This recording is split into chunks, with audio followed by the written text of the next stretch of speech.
Bonjour à tous, nous sommes avec Sébastien Boussois. Bonjour monsieur. Bonjour.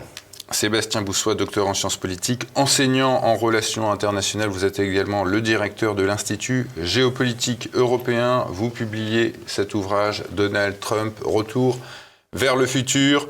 Un Donald Trump qui a été investi le 20 janvier dernier. Sébastien Boussois, pourquoi dites-vous que c'est bien l'Europe qui sera le grand perdant du retour de Trump à la Maison-Blanche ? Je pense que déjà l'Europe s'est voilée la face pendant des mois, voire des années. Beaucoup d'Européens, que ce soit l'opinion, comme les instituts de sondage, comme les experts ou les consultants de plateau, comme on les appelle, ont imaginé ou ont pronostiqué que ça pourrait être Kamala Harris qui gagne parce qu'elle représentait une femme issue des minorités progressistes, wokistes et tout ce qui suit derrière.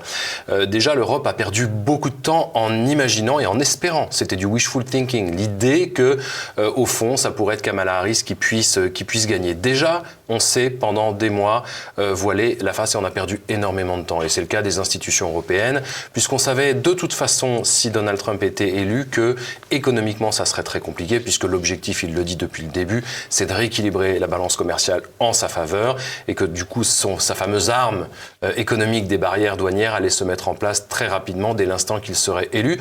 Non, les institutions, les Européens se sont dit que ça ne pouvait pas être possible qu'un homme comme ça, vulgaire, grossier, qui aurait fait une campagne extrême, qui avait des casseroles, comme on dit, des affaires de justice, ne puisse pas revenir à la Maison-Blanche et bim, bam, boum, il est revenu à la Maison-Blanche. Je pense que c'est à la fois une perte, un déni complet, une perte de temps et d'anticipation de l'idée potentielle que Donald Trump revienne. Et puis au fond, Donald Trump n'aime pas l'Europe. D'ailleurs, le discours qu'il a tenu juste après son investiture, il n'a pas prononcé une seule fois le mot Europe. Il déteste l'Europe, il n'a pas une grande sympathie pour la France et toute cette régulation, ce trop d'États, ces barrières permanentes. Il déteste la France ou l'Union européenne ? Non, il y a un ensemble, je pense. L'Europe ou l'Union européenne ? En tout cas, Mélanie aime beaucoup la France, elle avait des loups-boutins, mais en tout cas, Donald Trump, lui, d'origine slovène. Oui, Donald Trump aussi, des origines européennes. Allemand, donc, ouais. Et c'est pourtant pas son grand ami, c'est rien de le dire en ce moment. Donc, je crois que pour lui, c'était un bloc monolithique, à peu près aussi incompréhensible que sont souvent les États-Unis pour nous, et que ce qu'il voit avant tout, c'est les institutions européennes, c'est Bruxelles, c'est la régulation, et c'est surtout ce côté donneur de leçons et distribuant les bons et les mauvais points dans le monde entier, s'engageant dans des conflits au nom de toutes ces questions qui aujourd'hui le dépasse, puisque lui, son objectif, c'est de se replier pour protéger avant tout les Américains. On entendait récemment Emmanuel Macron parler d'une internationale réactionnaire en parlant du projet de Donald Trump et d'Elon Musk d'ailleurs. On voit l'émergence ou en tout cas l'arrivée au pouvoir de certains gouvernants populistes en Europe. On peut penser à Orban en Hongrie, à Madame Meloni en Italie ou le Slovaque Fico. Est-ce que cette internationale populiste peut s'étendre encore plus à l'Europe ? Déjà, je ne sais pas si c'est bien ou pas bien. Il faut mettre le mot populisme entre guillemets. C'est comme patriotisme. D'ailleurs, c'est souvent perçu en Europe comme un gros mot. Aux États-Unis, c'est pas forcément la même perception. Être populiste aujourd'hui, c'est proposer des choses qui peuvent séduire le peuple et surtout tout faire et tout mettre en œuvre pour pouvoir répondre à leurs attentes. Si nos dirigeants faisaient la même chose, je pense que ça serait plutôt effectivement une bonne idée. Ça n'est pas le cas. Il n'y a pas un plan. Il n'y a pas un programme préorchestré de Donald Trump de diffuser cette forme d'international populisme, mais beaucoup d'individus se reconnaissent en lui. C'est pas uniquement ce mélange de médias, de politique, spectacle, ça c'est très évidemment américain. On a pu le voir la veille de l'investiture avec ce dernier meeting de la victoire où on a un Donald Trump qui danse avec les Village People et puis le lendemain, il est assis sur sa chaise pratiquement seul au monde, s'ennuyant terriblement d'écouter les autres et attendant que les projecteurs viennent sur lui pour briller tel qu'il sait le faire en général. Je pense que les individus que vous avez cités, que ce soit Fico, Meloni ou Orban, seront probablement en partie des relais d'un message ou en tout cas d'un programme politique ou d'une tendance politique qui a tendance à se développer. Mais comme je le dis dans le livre, ça ne vient pas des États-Unis. C'est cette galaxie pop, comme je l'ai appelé, vient évidemment plutôt au départ d'un personnage comme Silvio Berlusconi. Beaucoup d'Italiens en sont encore nostalgiques, quelles que soient toutes les choses qu'on a pu lui reprocher au-delà de sa politique, au-delà de certaines tendances que beaucoup considéreront comme extrêmes, au-delà de ses affaires. Il reste dans le cœur des Italiens pour ce qu'il a fait aussi de l'autre côté, pour ce qu'il a incarné, pour ce qui lui a permis de représenter l'Italie sur la scène européenne. Et je crois que beaucoup de nos dirigeants, qui ont tendance à porter souvent un jugement un peu péremptoire et condescendant à l'égard des États-Unis et d'un Donald Trump qui, je le rappelle, a quand même été largement élu. Si on avait des dirigeants qui étaient aussi bien élus et qui, s'ils dissolvaient par exemple l'Assemblée nationale, faisaient un raz-de-marée en leur faveur, on pourrait en discuter. Or, ce n'est évidemment pas du tout le cas. Donc je pense que il y a évidemment des personnages qui ont un intérêt au sein des institutions européennes à maintenir et à vouloir maintenir les relations au-delà de l'amitié historique entre les États-Unis et l'Europe, de vouloir maintenir des relations fortes avec les États-Unis, que ce soit Orban. Alors Orban n'était pas là hier, mais il se dit de manière très insistante qu'il est en train d'organiser et d'orchestrer un voyage et la venue de Donald Trump en Hongrie au mois de février. Giorgia Meloni, on voit bien qu'elle navigue un peu, elle a évolué dans ses prises de position et elle était effectivement un peu la star européenne, cette nouvelle figure émergente de la scène européenne qu'adore Donald Trump et manifestement aussi Elon Musk. On entend certains médias nous parler du populisme comme étant, dites-vous, une manipulation des électeurs pour obtenir le pouvoir en prétendant les incarner. Mais on voit que, comme vous dites, c'est devenu cool pour une femme, un Afro-Américain, un Latino, de voter justement pour ce populisme. Comment Trump s'y est-il pris pour inverser la tendance ? C'est ça qui est assez incroyable et qu'on l'aime ou qu'on l'aime pas, surprenant, voire quasi miraculeux, qu'un homme qui est détesté de tant de personnes, aussi évidemment à l'intérieur des États-Unis, qui aurait pu se contenter de juste rester milliardaire, qui aurait pu se contenter d'être un simple président des milliardaires, aujourd'hui incarne les classes moyennes, schéma classique des classes moyennes ou populaires qui ont été abandonnées par les partis traditionnellement de leur côté, en l'occurrence évidemment le Parti démocrate aux États-Unis. Donald Trump a de toute évidence, au-delà de la simplicité, en tout cas de l'apparente simplicité de son message, je pense beaucoup de fond derrière et suffisamment pour parler à énormément de personnes. Il est vrai que... On ne se rend pas trop compte du fond, de ce qu'il a dans la tête. Mais on ne veut pas. Alors, bon, des fois, il a des discours un peu farfelus. Au-delà du très bon discours d'investiture à la mode et à la sauce Trump, en tapant bien fort sur l'ancien couple présidentiel, en sortant des punchlines qui tiennent la route. C'est le retour de l'Amérique, tous les pays, toutes les nations nous environt. C'est l'âge d'or des États-Unis. Ça vend du rêve. Et dans nos démocraties, il faut quand même bien savoir qu'il n'y a pas beaucoup de dirigeants au sein de l'Europe qui nous vendent suffisamment de rêves pour qu'on y croie et pour qu'on adhère. Les taux d'abstention, évidemment, vous le savez, sont record. Il a eu cette capacité à attirer les républicains traditionnellement conservateurs et trumpistes depuis le début, plus de nouveaux électeurs. Il y a une grande différence entre les individus qu'on a vus au Capitole et puis les Américains moyens, sans être péjoratifs, qu'on a pu voir au meeting de Donald Trump. Il y a une forme de normalisation ou de dédiabolisation de l'électorat et des personnes qui se sont dit, bah tiens, on va pas voter uniquement Donald Trump par opposition, mais on va voter Donald Trump par adhésion. Et je crois que là, beaucoup de minorités aussi se sont reconnues. Kamala Harris s'est perdue dans son wokisme, dans ses minorités et dans cette tentative de séduire au-delà des côtes américaines et des grandes villes. Et d'ailleurs, tout le paradoxe, c'est que Donald Trump n'est pas un grand fan de Washington. Il y a quand même un gap énorme entre la Floride, Mar-a-Lago, et cette ville capitale qui a voté à je crois, 96% pour Kamala Harris. Et pourtant, évidemment, la Maison-Blanche est à Washington. Donc, il cultive tous les paradoxes. Et puis, il y a également, enfin, une capacité à séduire les minorités, à aller chercher les minorités qui, a priori, ne sont pas au départ traditionnellement pour lui. Je pense évidemment aux latinos. Il l'a rappelé d'ailleurs hier dans son discours. Il a remercié les électeurs latinos qui avaient voté pour lui, alors que c'est sa bête noire en ce qui concerne l'immigration illégale et le renvoi de toutes ces personnes chez elles, ce qui était dans son programme. Et il a même réussi à attirer énormément de jeunes. Il y a ce côté très tendance de Donald Trump, cette capacité qu'il a de maîtriser... Son fils l'a incité, par exemple, à répondre à des interviews sur des chaînes animées par des jeunes influenceurs américains. Oui. Alors, il a pas l'air tellement plus rigolo que Melania Trump. Il n'a pas tout à fait le caractère, évidemment, de son père. On l'a encore vu au moment de l'investiture. Mais oui, il a poussé. C'est d'ailleurs l'importance de la famille pour Donald Trump. S'il y en a bien quelques-uns qui l'écoutent, c'est une partie de sa famille. Bon, Melania, il ne l'a écouté qu'une fois, apparemment, selon la biographie officielle de sa femme. Mais en tout cas, il a même réussi à attirer une grande partie des électeurs arabes américains et même des afros qui ont été déçus par les démocrates ou qui en ont marre effectivement de cette sorte d'omnubilation et de concentration du Parti démocrate sur des phénomènes picolins ou considérés comme mineurs pour la majorité des Américains. Cette peur du déclin, vous l'expliquez, c'est bien ce qui a conduit les Américains en majorité à voter pour Donald Trump. Ça s'illustre comment on nous parle d'un chômage très bas, d'une croissance relativement stable et assez haute. Le déclin, il est où aux États-Unis ? Le déclin, il commence à partir du moment où il y a une inquiétude sur le risque de perdre sa première puissance mondiale. C'est pas uniquement de la théorie décliniste ou du fantasme autour du déclin.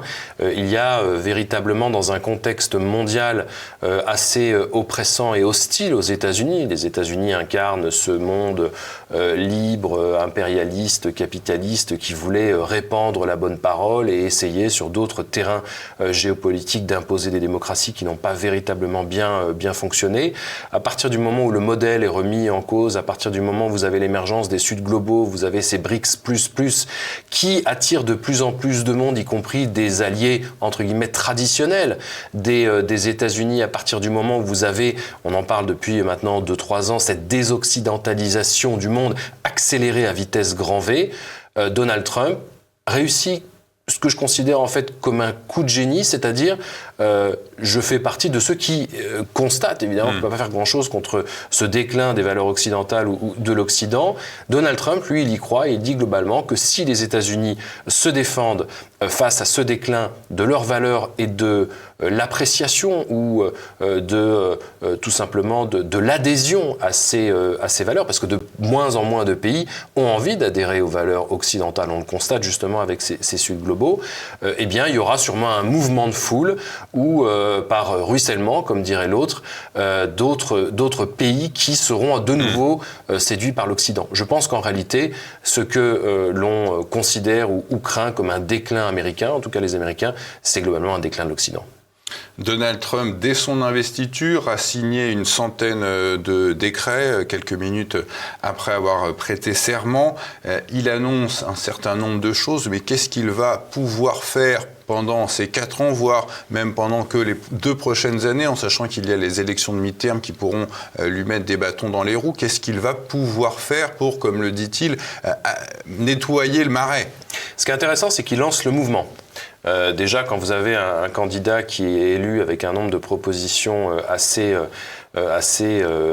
importante, voire énorme. Le fait de lancer le mouvement et de mobiliser les foules derrière un projet c'est un arbre, c'est arborescent ce programme. Il y a un message, c'est MAGA, Make America Great Again, c'est America First. Et puis ça se décline sous tout un tas de domaines, dans tout un tas de secteurs. Donc je dirais que pratiquement tout concours à œuvrer en faveur de MAGA et de America First sera pour lui en soi une réussite en ce qui concerne l'immigration, en ce qui concerne le commerce et le déficit commercial ou la dette américaine ou l'emprise progressive de plus en plus de pays, notamment de la Chine, sur des aires géostratégiques qui se rapprochent des États-Unis. Je pense évidemment au Groenland. Ça, je trouve que c'est déjà extrêmement important. Et puis, il est à bonne école de ces dirigeants du moment qui sont plutôt de tendance dite autoritaire, du côté des pays que j'ai évoqués précédemment. précédemment. Et finalement, le programme qu'il propose aux Américains, c'est un programme pour 20 ans. C'est ça d'ailleurs qui est intéressant d'ailleurs dans ce que nos détracteurs de l'Occident ou considérés comme tels mettent à chaque fois en avant. C'est cette idée que eux, que ce soit le président chinois ou le président russe, ils savent qu'ils sont là pour 10, 15, 20 ans. Donc si ça va pas bien avec un, ils peuvent attendre que ça se passe et attendre le prochain président, que ce soit au sein de l'Europe ou que ce soit au sein des États-Unis. Je pense que ça questionne aussi évidemment nos démocraties, le fait que c'est aujourd'hui dans des démocraties défaillantes, avec des dirigeants qui incarnent ou qui sont de moins en moins populaires, il y a une difficulté à mettre en place un programme pour 3-4 ans. Et là, ne parlons même pas évidemment de la France avec des premiers ministres qui changent tous les 6 mois dans le meilleur ou dans le pire des cas.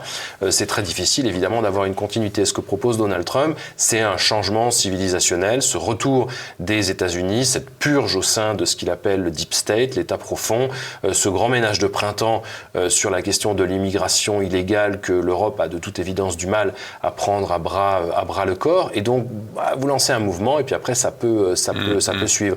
Évidemment, tout peut être arrêté d'ici 2 ans et dans 4 ans, si c'est un président démocrate qui revient, il fera la même chose que ce qu'a fait Trump hier. Il fera des décrets pour abolir et annuler l'ensemble des mesures qui auront été pris le jour de l'investiture de Trump le 20 janvier dernier.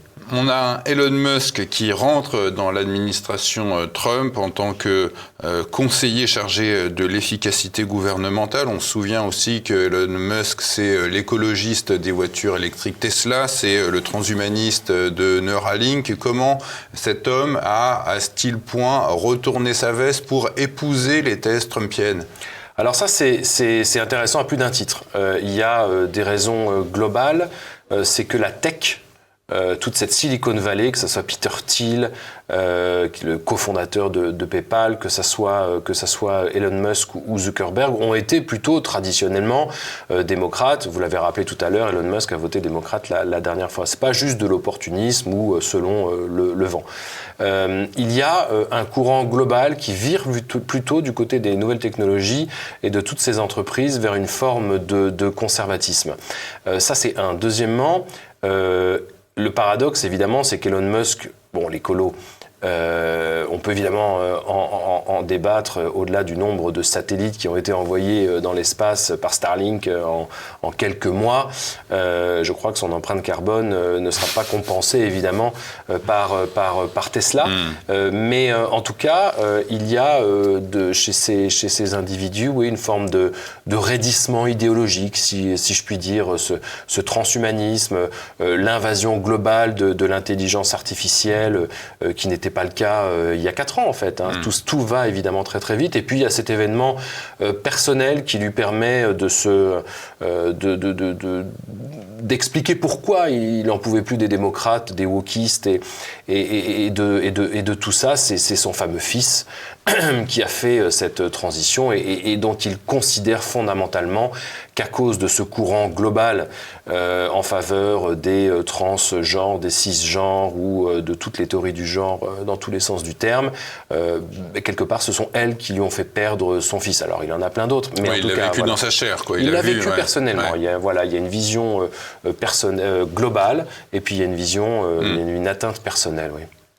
Vous pensez que si Donald Trump avait été à la Maison-Blanche en 2022, peut-être Vladimir Poutine n'aurait pas envahi l'Ukraine, peut-être le Hamas n'aurait pas lancé son opération en Israël le 7 octobre, Israël ne se serait pas non plus enlisé à Gaza. Qu'est-ce qui vous fait croire tout cela ? Mais totalement, je suis totalement convaincu que dans ce monde qui évolue, cet affaiblissement du multilatéralisme des Nations Unies, on revient vers une sorte d'ordre naturel où on arrivera peut-être à nouveau vers une forme de jungle des relations internationales où il faudra discuter d'homme à homme, avec autorité, avec charisme, avec caractère. Et on ne peut pas dire que pendant les 4 années de l'administration démocrate, ce soit ça qui est dominé dans la personnalité de Joe Biden et celle de Kamala Harris. Vous savez, la nature a horreur du vide.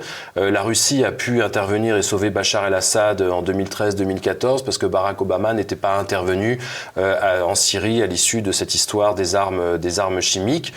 Il y a à chaque fois, évidemment, s'il y a du vide, on prend de la place. Et je pense que pour être respecté, il faut être craint.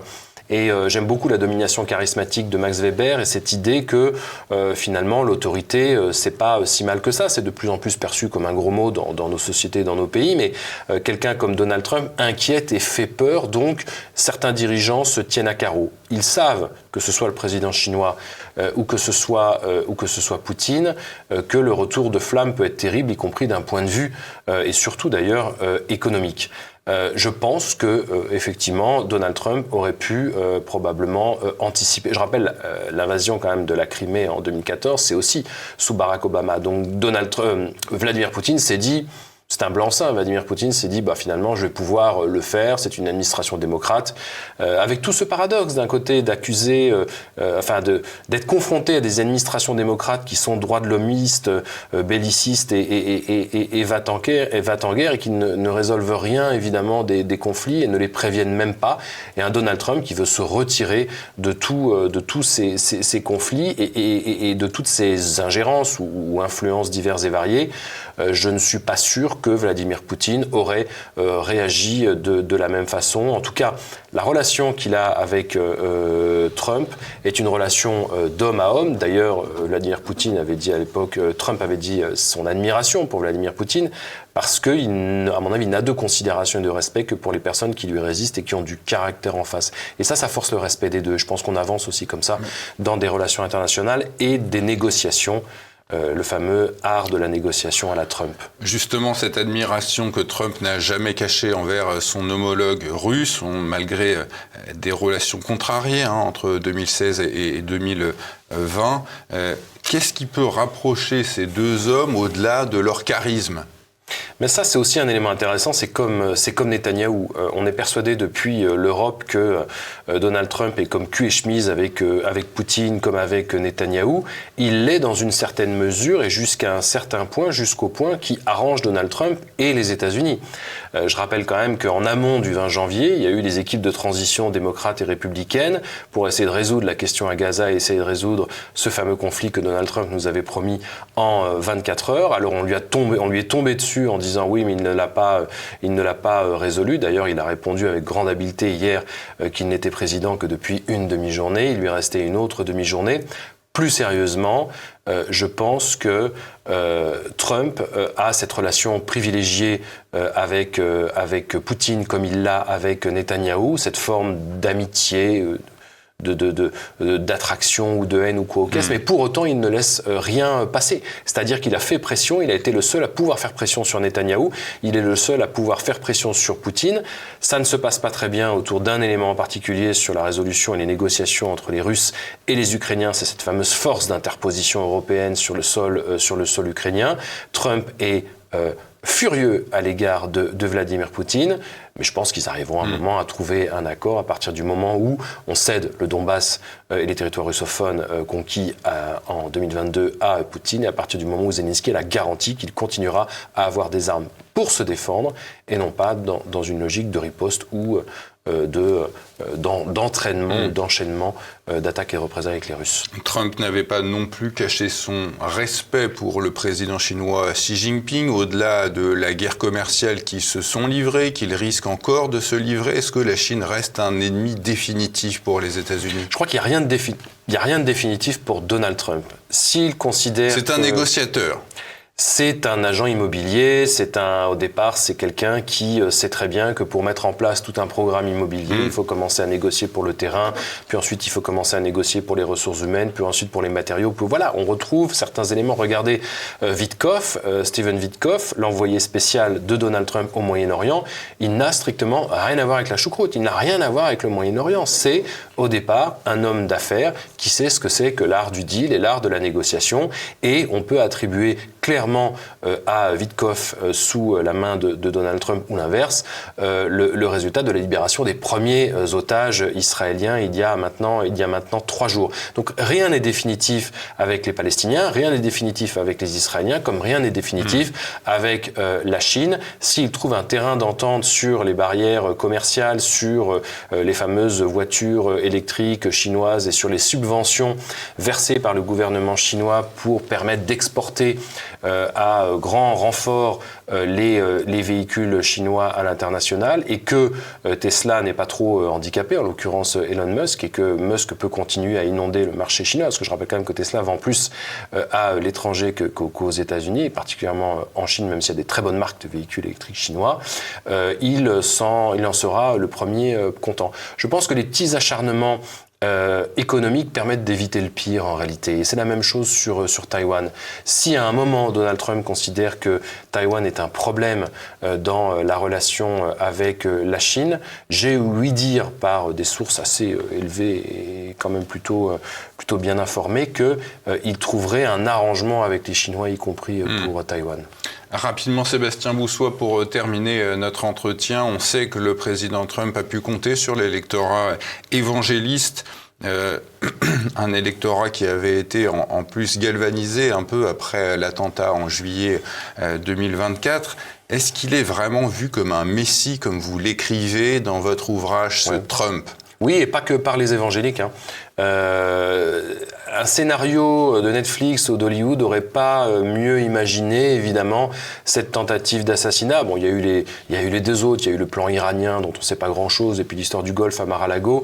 Mais en tout cas, c'est ce qui est arrivé à Butler, cette image de l'homme que l'on veut abattre, ensanglanté. C'était juste l'oreille, heureusement, mais a joué évidemment un rôle fondamental dans le basculement de la campagne en plein été, où c'était pas forcément évident pour lui parce que Kamala Harris avait de plus en plus la cote et que les médias se concentraient sur Kamala Harris. Le fait qu'il ait réchappé à cette tentative d'assassinat lui donne quelque chose de limite divin, messianique et christique. C'est vraiment pratiquement le Corcovado à Rio. Il a une image d'homme invincible. Et lui, qui n'a pas une grande passion pour la religion, aussi bien dans son quotidien que dans la vie qu'il a pu mener, a clairement considérer que sa survie était due à Dieu, et comme c'est Dieu qui a confié aux États-Unis de toute façon la gestion globale du monde, ce rôle de gendarme, mais également ce rôle de phare de la liberté, Donald Trump, quelque part, n'est qu'un envoyé de Dieu comme celui d'avant, pour incarner un message, mais pour évidemment continuer à libérer l'ensemble du monde. Donc voilà, je pense que les religieux sont aujourd'hui, au-delà de leur vision géopolitique et de leur vision religieuse, totalement dans la logique civilisatrice ou culturelle, pour ne pas dire autre chose, de Donald Trump. Donald Trump, Retour vers le futur, c'est votre ouvrage excellent à retrouver sur la boutique de TVL. Merci à vous, monsieur. Merci.